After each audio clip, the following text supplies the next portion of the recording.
Assalamualaikum warahmatullahi wabarakatuh. Saya Kiting Cakrawala. Kali ini gua telah sampai di gelanggang remaja, tepatnya di Senen.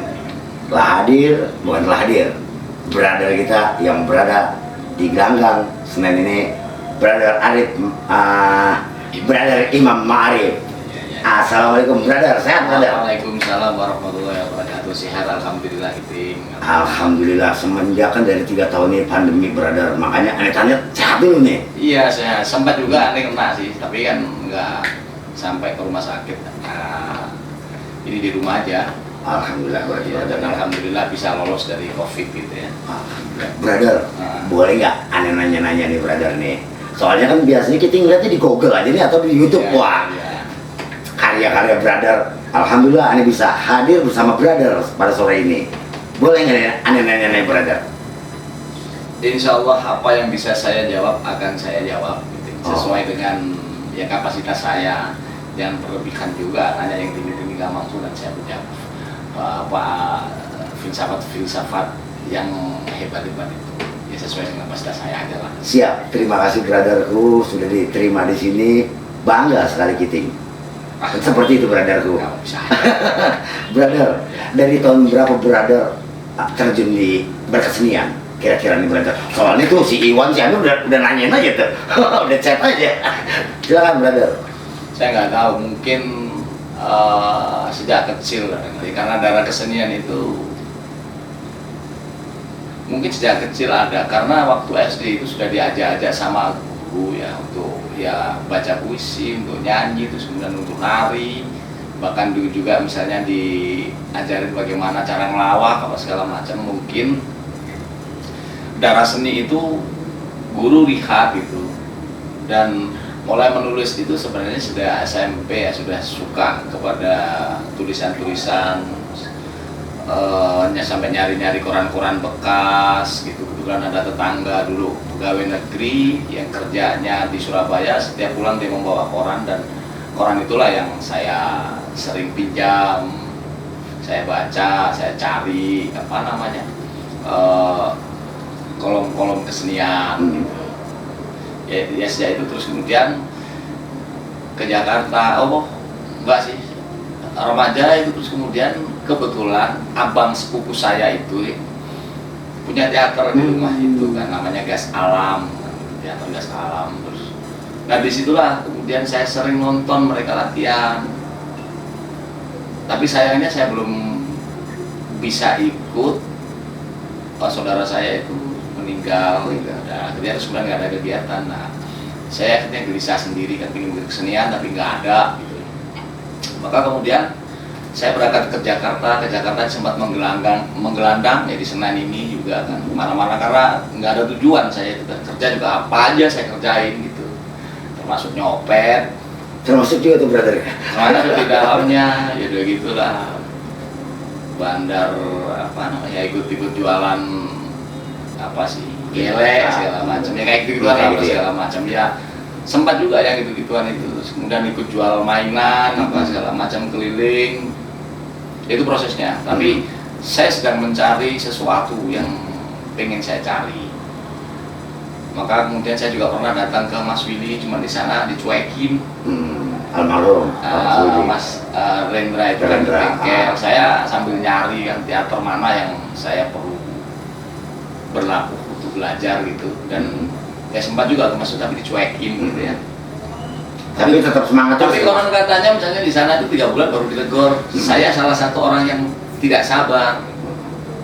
Tapi akhirnya ya carilah ke teman-teman, makanya kemudian ada beberapa teater saya sempat berlaku. Misalnya kan ada teater Tutor, ada waktu itu Dinaldo apa namanya sutradaranya, terus kemudian ada Lili Susadi, Lili Subraba, teater Abdi itu juga, terus kemudian ada Mentaya Estetika, Bung Aspur itu yang ngelatih, terus kemudian ada Asep S. Martin itu salah satu guru saya juga yang ngelatih saya berteater itu. Ya akhirnya kemudian saya di sini bergulat ketemu apa namanya, saya lebih cocok di gelanggang ini karena ada seseorang yang kemudian membackup saya, bukan hanya persoalan backup latihan kesenian, tapi juga kan backup spiritual gitu, yang membuat kemudian saya menjadi terus berproses karena harus ada motivasi kan. Proses itu tanpa ada motivasi, terus kemudian tanpa ada orang yang ngasih motivasi, maka saya yakin nggak akan ketemu titik yang dimaksud. Nah, kebetulan saya beruntung juga ketemu dengan yang namanya Aspur Ashar ini. Dia seorang wartawan tapi yang sudah nggak lagi menulis karena dia kebentur dengan ideologi yang dia yakini. Ideologi yang dimaksud adalah ketika dia membongkar masalah, terus kemudian rupanya masalah itu menjadi besar dan orang tersebut, kebetulan sekolah waktu itu katanya kan, sekolah itu dibongkar sama dia, kemudian kepala sekolahnya dipecat, sebenarnya sekolahnya ditutup, jadi berantakan semua itu. Setelah itu dia nggak mau lagi jadi wartawan. Loh, gara-gara saya terus kemudian dampak rusak sosialnya rupanya besar. Padahal dia sebenarnya berkata benar itu, tapi sejak itu dia nggak lagi dan kemudian mencoba dia menjadi sesuatu yang lebih masuk ke dalam. Menurut saya dia sufi, gitu. Sufi di tengah kota gitu yang pakai jin apa segala macam gitu. Karena kehidupannya saya tahu jauh dari dunia pada akhirnya. Nah, sama orang ini saya berproses dengan benar. Gitu. Bagaimana kemudian diajarkan menulis, terus kemudian bagaimana berteater. Dia sendiri bukan orang teater, tetapi dia paham tentang teori-teori teater, tentang teori-teori sastra gitu. Kalau diperkirakan cukup berapa lama belajar sama Mas yang tadi almarhum itu? Aspur itu. Mas Aspur itu kira-kira Mas? Adalah barangkali 5 tahun ya saya sama cukup dia. Lama juga Mas? Iya, cara ngajarnya beda dengan orang lain misalnya kan gitu. Cara ngajarnya adalah bagaimana hidup jujur, bagaimana hidup ikhlas, bagaimana hidup sabar, itu diimplementasikan bukan sekedar bukan sekedar teori, harus diimplementasikan di dalam kehidupan sehari-hari. Itu yang pada akhirnya terus kemudian membentuk saya menjadi pribadi yang selalu berorientasi pada yang 3 tadi, juga sabar. Walaupun saya juga kadang-kadang nggak sabar, saya kan berkas berandal ibarat kata ya. Di Senin ini saya pikir ya alhamdulillah misalnya kan begitu, orang tahu saya lah gitu, ini berantem, digebukin orang, digebukin orang, biasa lah di sini kan gitu. Berarti Mas, kalau Kiting tangkap nih, proses berkesenian Mas ini mengalir aja dari di kampung sampai sini. Tapi itu tadi saya bilang, saya kan diarahkan pada orang oleh Bung Aspur tadi, misalnya hari ini saya membaca buku apa, udah selesai begitu nanti diskusi sama dia. Dibedah ya. Setelah itu terus kemudian besok diskusi apa, dikasih bukunya sama dia. Saya itu dulunya di perpustakaan, Ganggang dulunya ada perpustakaan. Kemudian habis itu saya dikasih, habis ini, berurutan gitu kan. Dan buku itu kan saling terkait ya. Artinya setiap buku itu kan punya rujukan. Peristiwa ini rujukannya di orang inilah yang bikin rujukan. Jadi selalu terkait begitu kan. Nah akhirnya terus ya berkembang, yang namanya menulis kan, karena dia juga menulis ya. Maka kemudian saya juga kan diwajibkan untuk menulis sama Bung Aspur ini, Aspur Ashar ini kan gitu. Diwajibkan untuk menulis. Nah disitulah saya udah mulai menulis tahun berapa? Aku lupa, 93-an ya. 93-an ya. Itu udah 94, 95 lah. 95 itu sudah menulis karena 95 itu tulisan saya sudah laku di 98 ya.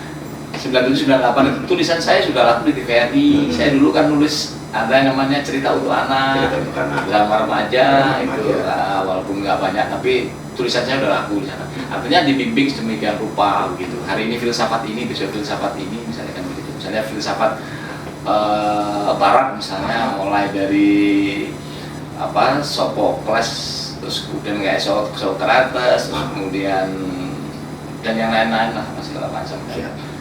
Oke Mas, cukup seru juga ya perbincangan kita sore ini. Kiting jadi banyak. Nggak tahu itu bekas anak jalanan juga kan gitu Mas. Iya. Kiting tangkap. Dan akhirnya berkesenian dan banyak karya-karya nih. Kira-kira sudah berapa banyak karya yang ditulis nih Mas? Untuk yang jadi naskah teater itu ada 5-an, yang dipintaskan baru 2 ya. Yang satu lagi yang waktu itu pentas ditangkap polisi itu, begitu turun dari panggung kemudian ditangkap polisi karena saya nulis calon presiden anjing. Itu sempat ditangkap berarti mas? Jadi dibawa ke polisi sama Eksajen. Oh, Eksajen juga termasuk ya? Eksajen ditangkap, tapi Eksajen itu melindungi saya sebenarnya. Jadi sebelum saya ditangkap Eksajen dulu dia ngaku imam. Oh gitu, keren. Jadi dibawa, baru malam saya nyusul setelah pentas itu. Ada 3 truk lah di depan Misiji situ. Pentasnya di Misiji. Tapi alhamdulillah semua bisa. Alhamdulillah. Nah, itu kan kita ada 5 gitu ya, 5 apa 6 gitu. Dan Untuk buku mas? Ya, untuk buku cerpen ada 1 buku migrasi sepasang burung gitu. Kemudian untuk puisi baru 2 yang saya terbitkan. Tapi ada banyak puluhan antologi yang terlibat di dalam banyak puluhan antologi gitu. Terus kemudian juga kan diundang ke berbagai pertemuan sastra yang terakhir besar kemarin itu Munsi itu Musyawarah Sastra Indonesia. Itu kan pakai ini apa namanya, pakai kurasi melalui esai. Terus kemudian pertemuan di tempatnya Capcay yang ngundang itu 10 negara. 10 negara. Yang pertemuan sastra internasional di pesantren, aduh lupa apa namanya. Daerah mana mas, Jawa? Enggak, di Pandeglang. Oh, Pandeglang, Banten ya. Di Serang situ, daerah situ lah. Oh iya mas, satu lagi kita mau tanya, kalau pementasan kira-kira sudah berapa banyak mas? Di mana aja mas tempatnya? Yang banyak di festivalan. Di festivalan ya? Artinya saya juga lulusan festivalan lah gitu. Cuman gini, ya saya ada juga beberapa, itu sudah dari beberapa judul gitu ya. Misalnya itu tadi kan calon presiden anjing gitu ya. Terus kemudian ada nyanyian angsa, terus kemudian ya itu kan festivalan yang mungkin pelatihan ya. Bagi saya sebenarnya festivalan itu kan tempat latihan, tempat proses untuk latihan menjadi yang tidak benar menjadi benar. Karena apa? Karena setelah itu terus kemudian kan diarahkan atau misalnya dikomentari atau dikasih arahan lah yang sama dewan juri itu kan, yaitu ya proses dari tidak benar menjadi benar. Pengalaman di PFDJ itu ya luar biasa juga, proses kebersamaan juga, gotong royong, terus kemudian pemahaman tentang apa itu keaktoran, apa itu penyutradaraan, apa itu panggung, dan lain-lain lah apa segala macam. Nah, itu tempatnya di FDJ.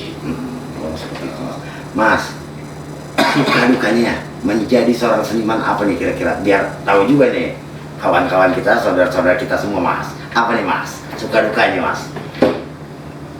Pada umumnya aja kali. Pada keuangan biasanya. Orang memilih jalan kesenian itu saya pikir orang udah tahu resikonya apa. Keuangan, karena apa? Karena di situ kan proses kreatif sampai mati dia proses kreatif karena mencari sesuatu yang tidak ada menjadi ada, sesuatu yang baru. Karena seniman itu pada umumnya juga kan tidak puas dengan rutinitas. Seniman itu selalu ingin mencari yang baru. Nah, karena dia konsennya itu di situ, biasanya yang menjadi korban adalah finansial gitu. Maka hampir, saya nggak mengatakan semuanya, hampir seniman itu punya masalah keuangan. Maksudnya di sini seniman serius ya. Beda dengan seniman pop. Kalau seniman pop karena memang targetnya adalah pentas uang.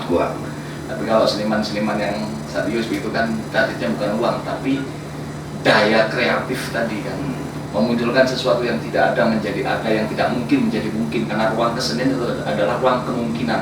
Maka secara individual memang terpuaskan, tetapi kadang-kadang itu tadi kan dampaknya misalnya keluarga nggak tercover gitu ya. Tapi ya nggak semuanya, tadi kan saya katakan tidak semuanya. Ada yang seniman itu misalnya beruntung, yang karya-karyanya misalnya muncul kemudian laku di pasar, ada.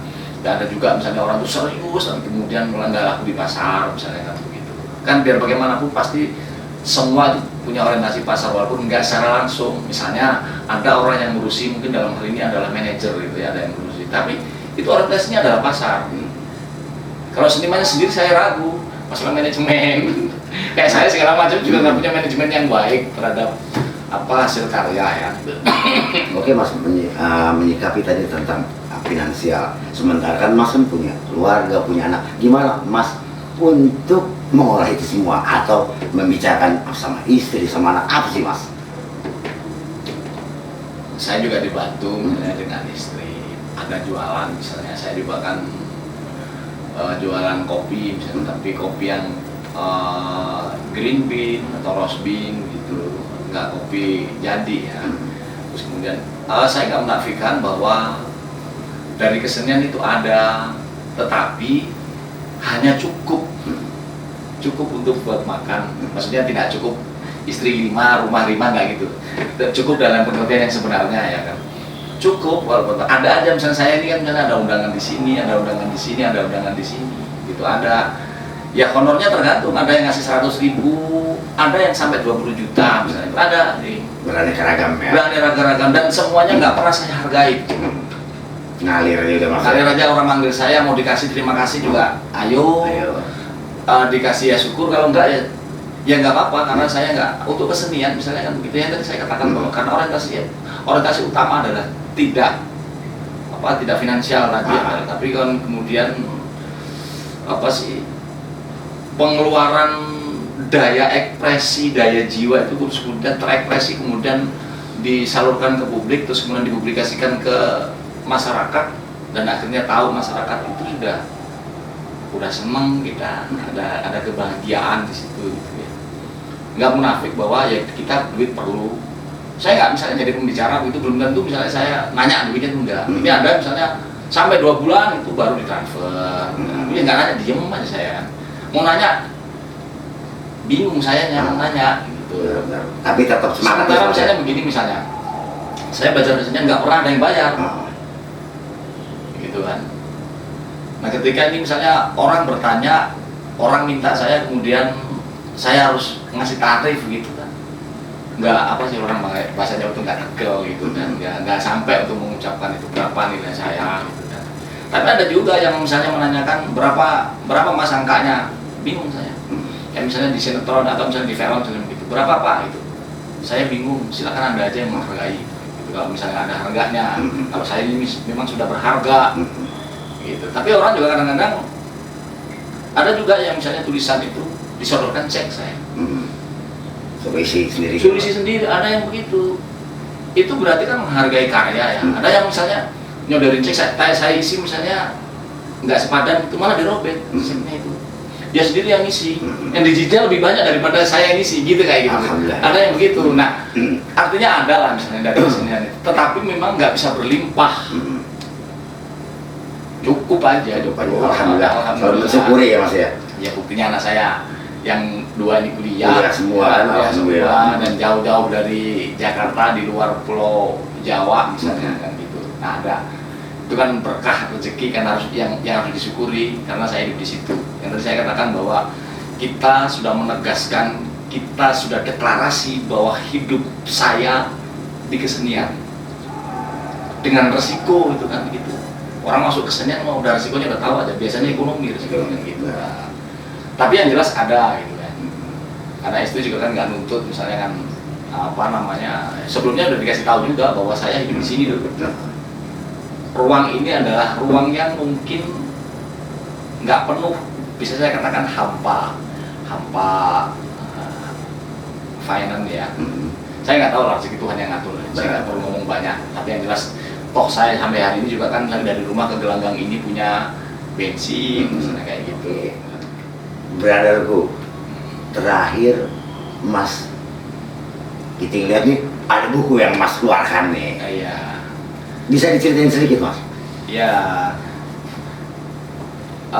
saya belum lama ini bulan lalu November ya, tanggal 13 November kalau nggak salah di PDSB Yasin Taman Ismail Marzuki, saya launching buku puisi, antologi puisi ini. Antologi puisi ini sengaja nggak dipakaikan judul, artinya buku puisi ini tidak berjudul, ada 70 puisi yang tidak berjudul begitu. Kenapa buku puisi antologi ini misalnya tidak berjudul? Karena saya pengen memperluas imajinasi pembaca gitu. Karena selama ini judul itu rupanya mempersempit imajinasi. Nah setelah, ya ini bukan berdasarkan karena saya pengen berbeda ya, bukan, tapi karena kegelisahan saya bagaimana puisi itu misalnya tafsirnya tidak tunggal, bisa lepas, bisa liar begitu kan. Artinya bisa dilihat dari sudut pandang mana saja, seperti hutan belantara begitu kita masuk hutan belantara begitu, dari mana kita lewat nggak tahu. Iya, itu memang judul apa ya, belantara hutan itu ya memang tak berjudul dia. Kalau misalnya hutan pinus jelas isinya pinus semuanya, atau hutan mungkin apalah apa segala macam isinya sama, tetapi hutan belantara itu kan sifatnya liar. Nah, karena liar itu, maka semua orang bisa menafsirkan dari mana dia masuk. Bisa dari utara, bisa dari selatan, bisa dari timur. Sama dengan misalnya puisi ini, setiap orang bisa menafsirkan berangkat dari disiplin ilmunya masing-masing. Misalnya yang konsennya di religi atau misalnya di agama begitu kan, dia melihat buku ini misalnya dari sudut pandang agama.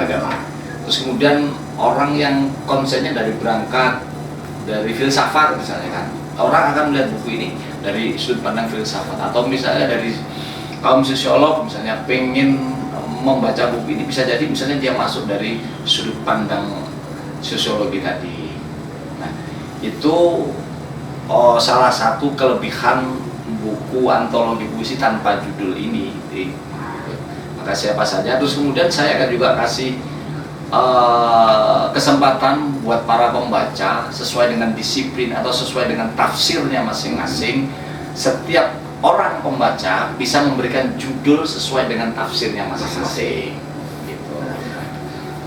Saya kira itu. Mantap sekali brotherku. Jadi ya, si pembaca ini biar tergantung dia melihatnya dari kacamata mana. Kacamata mana kan seperti itu brother.